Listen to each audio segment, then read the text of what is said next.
Good morning friends. आज है 28 जनवरी और आज 28 जनवरी से रिलेटेड जितने भी करंट अफेयर्स के क्वेश्चन हैं उसको हम लोग देखते हैं। तो चलते हैं हम लोग सबसे पहले महत्वपूर्ण दिवस पर, जो भी इम्पोर्टेंट डेज हैं जनवरी में उसको हम लोग डिस्कस करते हैं। तो जनवरी में जो 1 जनवरी को वैश्विक परिवार दिवस मनाया जाता है और 1 जनवरी को ही DRDO दिवस मनाया जाता है। 4 जनवरी को विश्व ब्रेल लिपि दिवस मनाया जाता है। 6 जनवरी को विश्व युद्ध अनाथ दिवस मनाया जाता है और 9 जनवरी को भारतीय प्रवासी दिवस मनाया जाता है। 10 जनवरी को विश्व हिंदी दिवस, 11 जनवरी को लाल बहादुर शास्त्री की पुण्यतिथि और 11 जनवरी को ही राष्ट्रीय मानव तस्करी जागरूकता दिवस मनाया जाता है। 12 जनवरी को राष्ट्रीय युवा दिवस, 14 जनवरी को मकर संक्रांति, 15 जनवरी को पोंगल, 16 जनवरी को नेशनल स्टार्टअप दिवस और 21 जनवरी को त्रिपुरा, मणिपुर एवं मेघालय की स्थापना दिवस मनाते हैं। 23 जनवरी को पराक्रम दिवस यानी सुभाष चंद्र बोस की जयंती मनाते हैं। 24 जनवरी को अंतर्राष्ट्रीय शिक्षा दिवस मनाया जाता है। 25 जनवरी को राष्ट्रीय मतदाता दिवस मनाया जाता है। 25 जनवरी को ही राष्ट्रीय पर्यटन दिवस मनाया जाता है। 26 जनवरी को गणतंत्र दिवस, 26 जनवरी को ही अंतर्राष्ट्रीय सीमा शुल्क दिवस, 27 जनवरी को नेशनल जियोग्राफिक दिवस, 28 जनवरी को लाला लाजपत राय की जयंती मनाते हैं और 28 जनवरी को ही डेटा प्राइवेसी दिवस मनाते हैं। 29 जनवरी को भारतीय समाचार पत्र दिवस मनाते हैं और 30 जनवरी को शहीद दिवस या वर्ल्ड कुष्ठ दिवस, 31 जनवरी को अंतर्राष्ट्रीय जेब्रा दिवस के रूप में हम लोग मनाते हैं। आगे बढ़ते हैं हम लोग डेली वाले करंट अफेयर्स की तरफ। तो सबसे पहला क्वेश्चन देखते हैं हम लोग। हाल ही में खबरों में रहा पेंगसो दर्रा किन दो देशों के बीच स्थित है? तो यह भारत और म्यांमार के बीच स्थित है और इसकी हम लोग तस्वीर देखना चाहेंगे तो इस तरह का वहां शिल्प लगा है, पेंगशू पास लिखा हुआ वहां और इंडिया और म्यांमार लिखा हुआ। इसके बारे में कुछ इंपॉर्टेंट फैक्ट्स देखते हैं हम लोग कि हाल ही में अरुणाचल प्रदेश के, देखिए अभी करंट अफेयर्स में क्यों आया ये, कि अरुणाचल प्रदेश के नामपोंग नाम के स्थान पे पेंगसो दर्रा अंतर्राष्ट्रीय महोत्सव मनाया गया और 3727 फीट की ऊंचाई पर स्थित पेंगसो दर्रा पटकाई पहाड़ियों में भारत म्यांमार की सीमा पर स्थित है। इसका नाम पंगसो के नाम पे रखा गया है, जो दर्रे 2 किलोमीटर एवं एक बर्मी गांव है। दर्रे से 2 किलोमीटर दूर एक बर्मी गांव है और असम से बर्मा जाने के लिए सबसे आसान रास्ता है। हर साल नामपोंग में मनाया जाता है और अरुणाचल प्रदेश के यह चांगलांग जिले में स्थित है। यह महोत्सव पड़ोसी देश म्यांमार के साथ सीमा व्यापार और सांस्कृतिक आदान प्रदान के लिए एक मंच प्रदान करता है, जहां म्यांमार की संस्कृति और अन्य उत्पादों का प्रदर्शन किया जाता है। यह त्योहार पूर्वोत्तर और म्यांमार दोनों जनजातियों को एक साथ लाता है और उन्हें अपनी संस्कृति और परंपराओं को दुनिया के सामने प्रदर्शित करने का अवसर प्रदान करता है। ऐतिहासिक रूप से यह 13वीं शताब्दी के अहोम आक्रमण का एक मार्ग था। द्वितीय विश्व युद्ध के दौरान जनरल स्टीवेल के चीन के लिए एक मार्ग बनाने के प्रयास में प्रमुख बाधा के रूप में प्रसिद्ध हुआ। म्यांमार में पास की लेक ऑफ नो रिटर्न दर्रे से दिखाई देती है और दर्रे को इस चुनौतीपूर्ण भूभाग के कारण हेलगेट के नाम से भी जाना जाता है।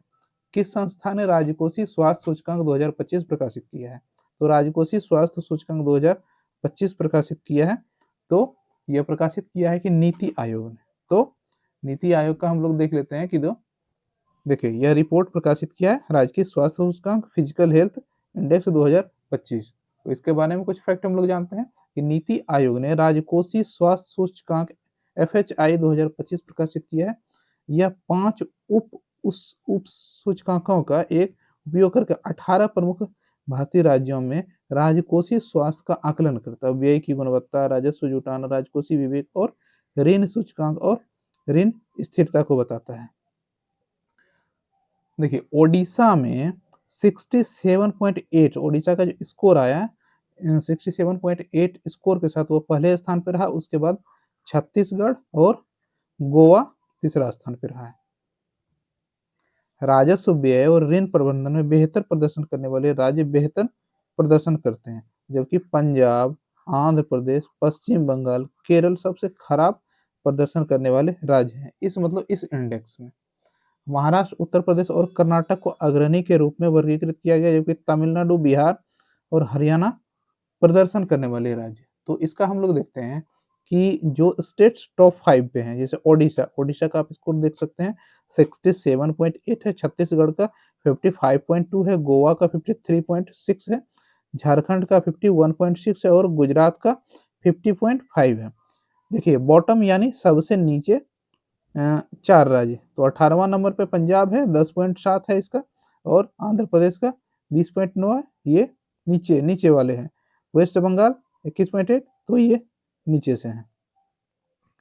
अब देखिए इसका कैलकुलेशन कैसे होता है। देखिए यहाँ है अचीवर, जो जिसका स्कोर 50 से ज़्यादा होगा, आप यहाँ देख पा रहे होंगे कि 50 से ज़्यादा इसको जिसका स्कोर होगा उसको अचीवर के श्रेणी में रखा जाता है, और फ्रंट रनर के श्रेणी में उसको रखा जाता है जिसका स्कोर 40 से 50 के बीच में, और परफॉर्मर में उसको रखते हैं जिसका स्कोर 25 से 40 में है, और एस्पिरेशनल रखते हैं जिसका 25 से कम है। तो इस तरह के इंडेक्स तैयार किए जाते हैं। आगे देखते हैं, भारत ने साइबर सुरक्षा सहयोग पर दूसरी बिम्स्टेक विशेषज्ञ समूह की बैठक की मेजबानी किस शहर में की है। तो ये नई दिल्ली में की गई है अभी हाल ही में, और इसमें देख सकते हैं बिम्स्टेक और बहुत सारे लोगों की तस्वीरें। कुछ फैक्ट देखते हैं। देखिए भारत सरकार के राष्ट्रीय सुरक्षा परिषद सचिवालय ने 21 जनवरी 2025 को नई दिल्ली में साइबर सुरक्षा सहयोग बिम्स्टेक विशेषज्ञ समूह की दूसरी बैठक आयोजित की, और साइबर सुरक्षा पर पहली बिम्स्टेक विशेषज्ञ समूह की बैठक भी भारत द्वारा 2000 देखिए फर्स्ट बैठक 2022 में नई दिल्ली में आयोजित की गई थी, और पहली जो दूसरी बैठक 2022 में की गई, सॉरी पहली की गई थी, अभी दूसरी की गई है। आगे देखते हैं, इस विशेषज्ञ समूह में बैठक का मुख्य उद्देश्य जो है कार्य योजना को तैयार करना, जो आईसीटी के उपयोग में साइबर सुरक्षा को मजबूत करने के लिए बिम्स्टेक सदस्य देशों के बीच समन्वय और सहयोग। देखिए ये साइबर जो घटना है, साइबर योजना है, उसके संबंधी में एक सिक्योरिटी लॉ प्रदान करेगा, और साइबर अपराध जो होते हैं आजकल आप देख रहे होंगे कि डिजिटल अरेस्ट वगैरह या फ्रॉड, बहुत तरह के फ्रॉड होते हैं, आपको फोन करके आप ही से सब कुछ पूछ के आप ही का अकाउंट खाली कर दिया है। तो इस तरह के अपराध को कैसे नियंत्रण करें और इस तरह की घटना को कैसे कंट्रोल करें, तो इस योजना पर 5 वर्षों की समय सीमा के भीतर कोई एक प्रस्ताव लागू करना है। देखिए दूसरी बैठक के दौरान जो दूसरी बैठक हुई, महत्वपूर्ण आदान प्रदान हुए, जिसमें बिम्स्टेक CRT टू CRT सहयोग तंत्र का निर्माण, कानून परिवर्तन, एजेंसियों के बीच साइबर अपराध और सहयोग का ढांचा, क्षेत्र में साइबर सुरक्षा क्षमता कार्यक्रम शामिल है, और भारतीय साइबर अपराध समन्वय केंद्र I4C अपनी पहल के बारे में प्रस्तुति दी। देखिए ये इसलिए जरूरी है कि अगले दिन क्या होता है कि लोग क्या करते हैं कि दूसरे कंट्री से दूसरे कंट्री में फ़ोन करते हैं, उसके बाद वहाँ कुछ-कुछ लोग लगा के रखते हैं, उसके माध्यम से वहाँ फ्रॉड करता है। तो इसमें पकड़ना लोगों को काफ़ी कठिन हो जाता है। तो इस कारण से इस तरह के फोरम से हम लोगों को कुछ न कुछ मदद मिलेगी, और सामने वाले देश को भी हो सकता है मदद मिल सकता है। तो इस बैठक में इस बात पर सहमति हुई कि कार्य योजना के क्रियान्वयन में बिम्स्टेक में साइबर सुरक्षा सहयोग को मजबूत करने की दिशा में एक बड़ा कदम होगा, और ये कदम बिम्स्टेक के जो सदस्य हैं उनको अधिक सुरक्षित और लचीला साइबर स्पेस बनाने का काम कर सकता है। भारत ने साइबर अपराध समन्वय केंद्र के तहत अपने स्कूली बच्चों के लिए साइबर स्वच्छता पहल की स्तुति की प्रस्तुत किया है, और कार्यान्वयन बिम्स्टेक देशों के बीच क्षेत्रीय साइबर सुरक्षा को लचीलापन बनाने की दिशा में काम कर रही है। देखिए अगला क्वेश्चन है, किस राज्य सरकार ने सम्मान संजीवनी ऐप लॉन्च किया है। तो सम्मान संजीवनी ऐप जो लॉन्च किया है हरियाणा के मंत्री हैं, और देखिए हरियाणा ये है स्टेट, तो यहाँ के मंत्री श्रुति चौधरी ने अभी इसको लॉन्च किया है, कैबिनेट मंत्री, और राष्ट्रीय बालिका दिवस पे लॉन्च किया है, और महिला एवं किशोरी सम्मान योजना के संचालन में सुधार के लिए ऐप के माध्यम से डिजिटल प्लेटफॉर्म में सम्मान संजीवनी लॉन्च किया है, और यह मोबाइल एप्लीकेशन आवश्यक सेवाओं पर ध्यान केंद्रित करता है, और यह 10 से 45 वर्ष की आयु की लड़कियों के साथ साथ गरीबी रेखा के नीचे बीपीएल में जो रह रहे हैं लोग, महिलाओं को सैनिटरी नैपकिन वितरित करने की अपनी जिम्मेदारी के लिए जाना जाता है। हरियाणा सरकार के महिला सशक्तिकरण पर विशेष जोर देते हुए निवासियों को आवश्यक लाभ प्रदान करने के लिए अपनी प्रतिबद्धता बनाए रखती है। यह ऐप महिला एवं किशोरी सम्मान योजना के माध्यम से आदान प्रदान की जाने वाली सेवाओं पर नजर रखने और निगरानी करने का काम करता है। ऐप के माध्यम से प्रणाली लाभार्थियों की जानकारी रिकॉर्ड करता है और लाभ वितरण के बारे में निरंतर मासिक अपडेट देता रहता है। अगर किसी ने लाभ लिया है तो उसको अगला लाभ कब लेना है उस मतलब डेटा सारा सेव होते रहता है, उस डेटा के जरिए अपडेट दिया जाता है। हरियाणा के मंत्री श्रुति चौधरी ने राष्ट्रीय बालिका दिवस पर सम्मान संजीवनी ऐप लॉन्च किया और यह ऐप महिला किशोरी सम्मान योजना के तहत मिलने वाले लाभों को ट्रैक करता है। और आंगनबाड़ी केंद्र स्कूल के माध्यम से बीपीएल महिलाओं और 10 से 45 वर्ष के आयु की लड़कियों को सैनिटरी नैपकिन वितरित किया जाता है और यह एक समय पर डिलीवरी सुनिश्चित करता है। देखिए डेटा जिन्होंने लिया है उसका डेटा एकत्र करके रखते हैं और आगे कब लेना उस तरह से उसको नोटिफिकेशन मोबाइल पे दिया जाता है। और यह क्या है कि महिला जो प्रधानमंत्री नरेंद्र मोदी का बेटी बचाओ बेटी पढ़ाओ योजना के तहत 10 साल पूरे होने पर होने के जश्न में ये चीजें लॉन्च की गई। देखिए अगला क्वेश्चन है, भारत और इंडोनेशिया के बीच कौन सी नई पहल शुरू की गई है? तो व्यापार और सांस्कृतिक सहयोग की पहल शुरू की गई है। तो आपने देखा होगा कि अभी जो हमारे 26 जनवरी मुख्य अतिथि थे इंडोनेशिया के राष्ट्रपति और ये हैं द्रौपदी मुर्मू हमारे देश के राष्ट्रपति और प्रधानमंत्री नरेंद्र मोदी। इसके बारे में कुछ फैक्ट देखते हैं कि भारत और इंडोनेशिया ने व्यापार और सांस्कृतिक आदान प्रदान और रणनीतिक सहयोग को बढ़ावा देने के लिए नई पहल शुरू की है और जिससे दोनों देशों के रिश्ते मजबूत होंगे। इंडोनेशिया और भारत ने शनिवार को सांस्कृतिक स्वास्थ्य और समुद्री सुरक्षा और डिजिटल क्षेत्रों को कवर करने वाले कई समझौतों पर हस्ताक्षर किए हैं। इंडोनेशिया के राष्ट्रपति प्रबोवो सुबियांतो और प्रधानमंत्री नरेंद्र मोदी ने शनिवार को राष्ट्रीय राजधानी में बहुत गहन वार्ता की, जिसमें प्रधानमंत्री ने दक्षिण पूर्व एशियाई राष्ट्र को हिंद प्रशांत क्षेत्र में नई दिल्ली का महत्वपूर्ण साझेदार बताया। राष्ट्रपति सुबियांतो ने भारत को दीर्घकालिक मित्र बनाया है, यानी लॉन्ग टर्म वाला मित्र बताया है। भारत और इंडोनेशिया ने रक्षा, समुद्री सुरक्षा, आतंकवाद निरोध और व्यापार, स्वास्थ्य समेत अन्य क्षेत्रों में सहयोग बढ़ाने का फैसला किया है और डिजिटल प्रौद्योगिकी, खाद्य सुरक्षा, महत्वपूर्ण खनिज, ऊर्जा, अंतरिक्ष सुरक्षा और डी रेडिकलाइजेशन जैसे चीजों पे, जैसे फिनटेक है, आर्टिफिशियल इंटेलिजेंस है, कनेक्टिविटी, पर्यटन, संस्कृति, हर चीजों पे चर्चा हुई और उसमें कुछ न कुछ सहयोग बढ़ाने की बात की गई है। दोनों देशों के बीच स्वास्थ्य, पारंपरिक और चिकित्सा, समुद्री सुरक्षा, डिजिटल प्रौद्योगिकी और संस्कृति के क्षेत्रों सहित 5 समझौतों के क्षेत्रों पे हस्ताक्षर भी हुए, एग्रीमेंट भी हुए। अगला क्वेश्चन है, ऑस्कर 2025 में भारतीय शॉर्ट फिल्म अनुजा का नाम आपने सुना हो को किस श्रेणी में नॉमिनेट किया गया है? तो इसको बेस्ट लाइव एक्शन फिल्म के श्रेणी में नॉमिनेट किया गया है। ये अनुजा फिल्म है और इसकी 2 कैरेक्टर हैं।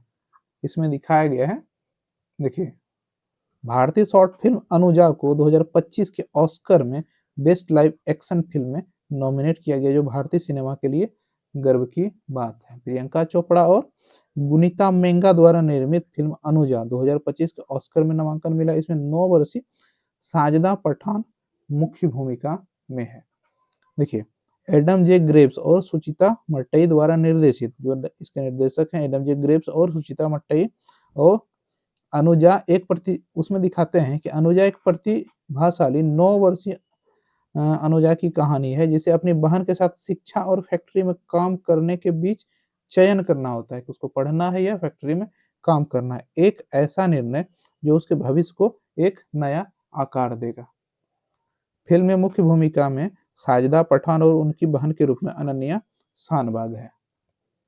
नई दिल्ली में सेट की गई फिल्म में 2 बार ऑस्कर जीतने वाली निर्माता गुनीता मेंगा जो है 2 बार ऑस्कर जीत चुकी हैं और अभिनेत्री प्रियंका चोपड़ा कार्यकारी निर्माता के रूप में है और हॉलीवुड अभिनेता मिंडी कलिंग निर्माता के रूप में है। भारत के लिए खुशी की बात यही रही कि दिल्ली में सेट की गई लघु फिल्म अनुजा को सर्वश्रेष्ठ लाइव एक्शन फिल्म के लिए नामांकित किया गया है और प्रियंका चोपड़ा, मिंडी कलिंग और गुनीता मेंगा जैसे नामों के साथ अनुजा ऑस्कर की दौड़ के दौरान काफी चर्चा बटोर रही है और बहुत सारा ध्यान इस फिल्म की मुख्य भूमिका निभाने वाली 9 वर्षीय लड़की पर भी है। देखिए अगला क्वेश्चन है, इजराइल में भारत का राजदूत नवनियुक्त किसको किया गया है, यानी नया राजदूत किसको नियुक्त किया गया है? तो ये जितेंद्र पाल सिंह है, इनको नियुक्त किया गया है। यही है जितेंद्र पाल सिंह, इनको नियुक्त किया गया है इजराइल में राजदूत के रूप में। 24 जनवरी को घोषणा ये की गई है, भारत सरकार ने जितेंद्र पाल सिंह को इजराइल में भारत का अगला राजदूत नियुक्त करने की घोषणा की है। 2002 बैच के भारतीय विदेश सेवा यानी IFS के पदाधिकारी हैं और अधिकारी वर्तमान में विदेश मंत्री के कार्यालय में सेवा दे रहे हैं और 2020 से विदेश मंत्रालय में पाकिस्तान, अफगानिस्तान, ईरान प्रभाग का नेतृत्व कर चुके हैं। पाकिस्तान और अफगानिस्तान में पोस्टिंग सहित संवेदनशील राजनयिक भूमिकाओं को संभालने के बीच विशेषज्ञता जानने वाले सिंह की नियुक्ति इजराइल का देखिए संघर्ष विराम अभी चल रहा है और रिकवरी के चरण में है, तो उस टाइम इनकी नियुक्ति वहां की गई है और जितेंद्र पाल सिंह संजीव कुमार सिंगला का स्थान लिया है। देखिए संजीव कुमार सिंगला का स्थान इन्होंने लिया है जो अब फ्रांस में भारत के नए राजदूत हैं। उनकी नियुक्ति ऐसे समय में हुई है जब बंधकों और इजराइल और हमास के बीच युद्ध विरामी समझौते के साथ मध्य पूर्व में संकटों को हल करने के प्रयास चल रहे हैं। इजराइल में 32,000 से अधिक भारतीय नागरिक रहते हैं। अगला क्वेश्चन, हाल ही में किन दो शहरों को रामसर कन्वेंशन के तहत वेटलैंड सिटी के रूप में अंतर्राष्ट्रीय मान्यता मिली है? तो अंतर्राष्ट्रीय मान्यता जो मिली है उदयपुर और इंदौर की घोषणा की गई है वेटलैंड सिटी के रूप में। देखिए इंदौर और उदयपुर ने भारत के पहले दो शहरों के रूप में रामसर कन्वेंशन ऑन वेटलैंड्स के तहत मान्यता प्राप्त वेटलैंड सिटी की वैश्विक सूची में शामिल होकर एक महत्वपूर्ण उपलब्धि हासिल की है। मान्यता प्राप्त की सतत शहरी विकास और परिस्थिति संरक्षण के प्रतिबद्धता का प्रतीक है और प्रधानमंत्री नरेंद्र मोदी ने दोनों शहरों को बधाई दी है और शहरी विकास को पर्यावरणीय स्थिरता के साथ संतुलित करने का महत्व को रेखांकित किया है। यह मान्यता वेटलैंड के पारिस्थितिकीय और सामाजिक और आर्थिक लाभों को दर्शाती है जो शहर के सतत विकास के लिए अत्यंत महत्वपूर्ण है। भारत 1982 से रामसर कन्वेंशन पर हस्ताक्षर 1982 में भारत रामसर कन्वेंशन में जुड़ा है और उसने आर्द्र भूमि संरक्षण में उल्लेखनीय प्रगति की है। 1982 और 2013 के बीच 26 रामसर स्थलों को नामित किया गया है और 2014 से भारत 59 और नाम भारत ने जोड़े हैं जो महत्वपूर्ण परिस्थिति प्रणाली को संरक्षण पर बढ़ते हुए दर्शाता है और तमिलनाडु सबसे अधिक रामसर स्थलों वाला आगे है। उसके बाद उत्तर प्रदेश, सबसे ज्यादा रामसर स्थल जो है वो तमिलनाडु में है और उसके बाद दूसरे नंबर पर उत्तर प्रदेश है। यह शहरी संरक्षण के प्रति भारत प्रतिबद्धता को दर्शाता है, खासतौर पर स्थानीय वेटलैंड्स के संरक्षण के माध्यम से विकास और पर्यावरण स्थिरता के बीच संतुलन को बढ़ावा देने के लिए जाना जाता है। मंथन सम्मेलन का उद्घाटन कब किया जाएगा? मंथन सम्मेलन का हम लोग बात करेंगे तो 28 जनवरी यानी आज ही इसका उद्घाटन किया जाएगा। किनके द्वारा किया जाएगा? तो ये हथकरघा हैंडलूम से रिलेटेड सम्मेलन है और जो केंद्रीय मंत्री गिरिराज सिंह है उनके द्वारा इस चीज का उद्घाटन किया जाएगा। मंथन हथकरघा सम्मेलन उद्घाटन वस्त्र मंत्री जो टेक्सटाइल मिनिस्टर गिरिराज सिंह है उनके द्वारा 28 जनवरी को किया जाएगा। इसका उद्देश्य हथकरघा जो हैंडलूम इंडस्ट्री है, हथकरघा उद्योग के विकास को बढ़ावा देना है। राष्ट्रीय हथकरघा दिवस जो हर साल 7 अगस्त को मनाते हैं, राष्ट्रीय हथकरघा दिवस एक महत्वपूर्ण अवसर है जो भारत के लिए हथकरघा क्षेत्र की समृद्धि, विरासत और शिल्प कौशल का सम्मान करता है।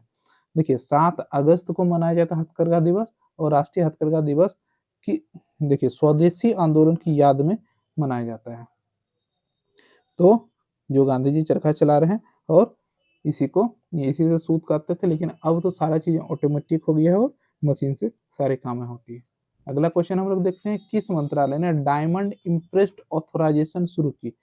तो डायमंड में इम्प्रेस्ड करके ऑथराइजेशन यानी उनको असली नकली की पहचान की जाएगी। तो किसने शुरू की है? तो ये वाणिज्य और उद्योग मंत्रालय ने डायमंड इम्प्रेस्ड ऑथराइजेशन शुरू की है।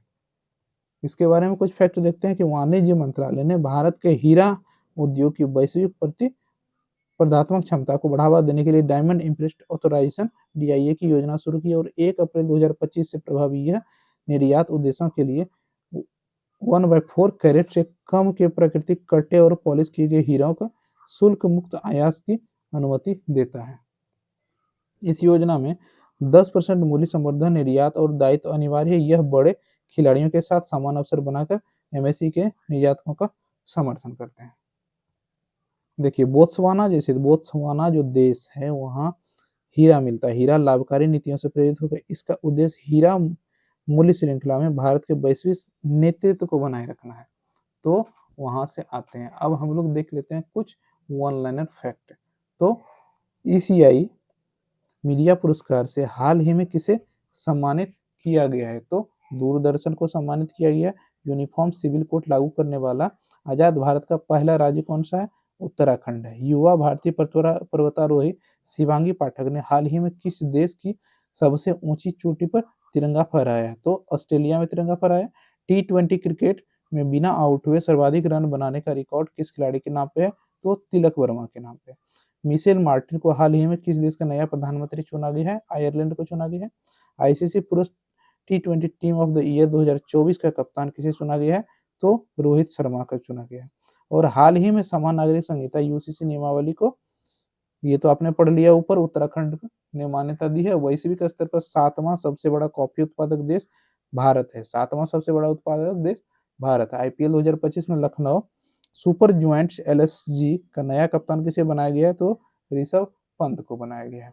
आईसीसी पुरुष क्रिकेट ऑफ द ईयर खिताब किस खिलाड़ी ने जीता है? तो जसप्रीत बुमराह ने जीता है। और हाल ही में धन लक्ष्मी बैंक के कार्यकारी निदेशक के रूप में पी सूर्यराज को नामित किया गया है। पूर्वोत्तर भारत के मुख्यमंत्री मोबाइल ऑपरेशन थिएटर का शुभारंभ किया गया है, ये नागालैंड में किया गया है। हाल ही में दक्षिण भारत के किस राज्य में 4 कल्याणकारी योजनाएं शुरू की गई है? तो तेलंगाना में शुरू की गई। महिला हॉकी इंडिया लीग 2025 का खिताब किसने जीता है? ओडिशा वॉरियर्स ने जीता है। भारत के किस ग्रैंड मास्टर ने नवा जौहर अंतर्राष्ट्रीय ओपन शतरंज टूर्नामेंट जीता है? तो इंडियन पनीर सेल्वम ने जीता है। बॉम्बे उच्च न्यायालय के मुख्य न्यायाधीश के रूप में आलोक आराध्य ने पदभार संभाला है। और लास्ट क्वेश्चन हम लोग देख लेते हैं। ग्लेशियर संरक्षण का अंतर्राष्ट्रीय वर्ष यानी 2025 के अवसर पर सागर माथा संवाद 16 मई से 18 मई तक कहाँ आयोजित किया जाएगा? तो काठमांडू में आयोजित किया जाएगा। अगर आप इसका पीडीएफ चाहते हैं तो इसका सारा पीडीएफ आप टेलीग्राम चैनल पे जुड़िए, वहाँ सारा पीडीएफ मिल जाएगा इसका। और अगर आपने मेरे चैनल को सब्सक्राइब नहीं किया, सब्सक्राइब करें। व्हाट्सएप पर भी जुड़ना चाहते हैं तो आप डिस्क्रिप्शन में लिंक से जुड़ सकते हैं। तो मिलते हैं किसी नए अपडेट के साथ, तब तक के लिए नमस्कार।